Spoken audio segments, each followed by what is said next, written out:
vowed to be loyal to William.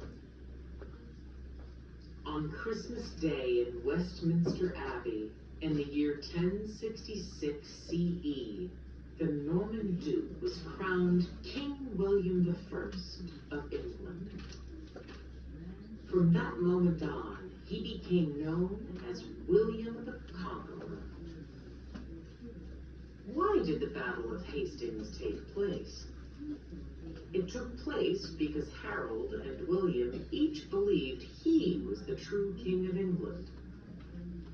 There could be only one victor, and in the end, it was William.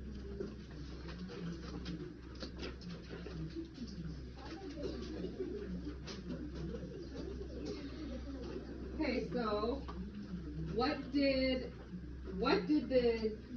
William and the Normans have to do after they defeated the English army in order for William to become king? Owen? They had to go to head across the bridge to arrive at the village.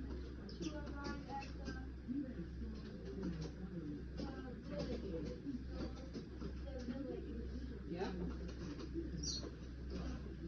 Okay, and so why did the Battle of Hastings take place? Because both of them thought they were the King of England. Right.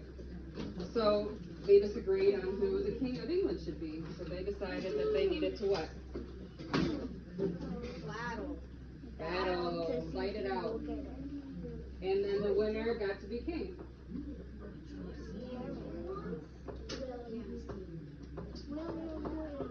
Yeah, he was then called William the Conqueror.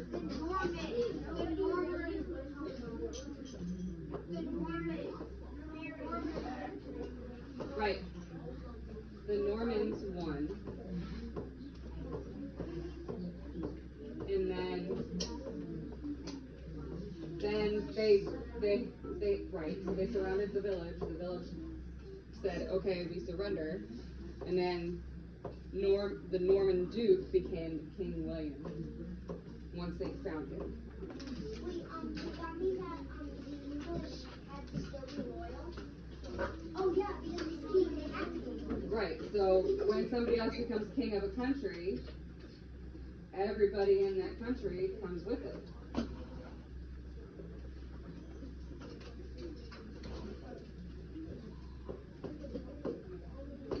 Okay, on to the next page. About 20 years after the Battle of Hastings, William decided that he wanted to know how rich England was. He wanted to know how much money people had in order to determine what taxes he could collect. William ordered officials from different counties to ride out across the land to find out. Although these men did not visit every location or record every piece of property, they did collect a lot of information. They sent the information to the king's clerks, who recorded it in 2 books. These books later became known as Great Domesday and Little Domesday. Today, we simply refer to these books as the Domesday Book. Bayeux Tapestry. The Bayeux Tapestry is a medieval embroidered cloth that tells the story of the Norman conquest. The story is told in Latin text and beautiful images that were embroidered onto 231 feet of linen cloth.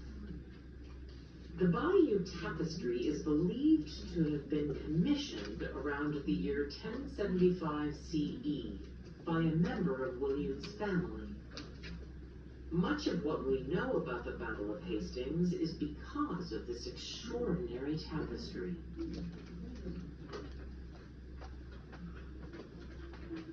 Okay, in the bottom caption, under the pictures, it says, in the top image you can see William the Conqueror on horseback. In the bottom image, you can see English soldiers defending themselves against Norman cavalry using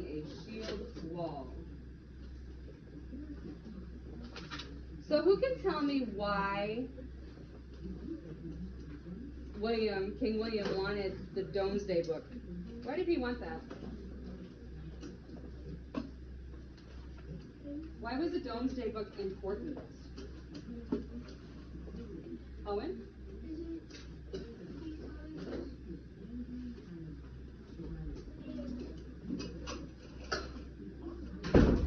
You don't know? Okay. Good. It gives information about how much money everyone has. Right. It gives information about the citizens. He didn't know anything about it. He No, just took over because the he just became the king. Right, so he wanted that Domesday Book so he could get information on what everybody owned, the land and the money. Dylan? We will do that in a little bit.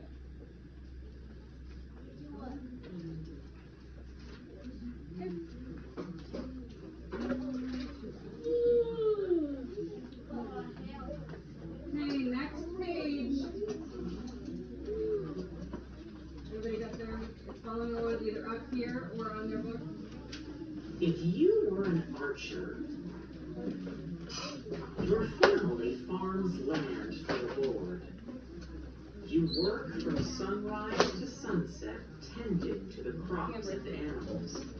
Family and However, you are not only a freeman, you are also a young warrior, or at least you hope to be. You are the son, grandson, and nephew of skillful archers. You too are training to be an archer or longbowman. It is the law in England that you practice this skill. You have been learning the skills needed to be an archer since you learned how to walk. Your first longbow and set of arrows were carved from the wood of a yew tree. Your older brother gave them to you. Your mother made your quiver. At the very first glimmer of light, you run to the training field. You and the other boys your age love to practice hitting the set targets. You love to hear the cries, "Ready your bows! Knock! Mark! Draw! Loose!" Before the sun sets, you return to practice until your target is lost in the darkness. As each day ends, you return home, dreaming of becoming the best marksman in all of England. The changing. So, an archer is somebody who has what? A bow. A bow and arrow, right. So what do you think would be something the same between an archer and a squire? What would be the same thing?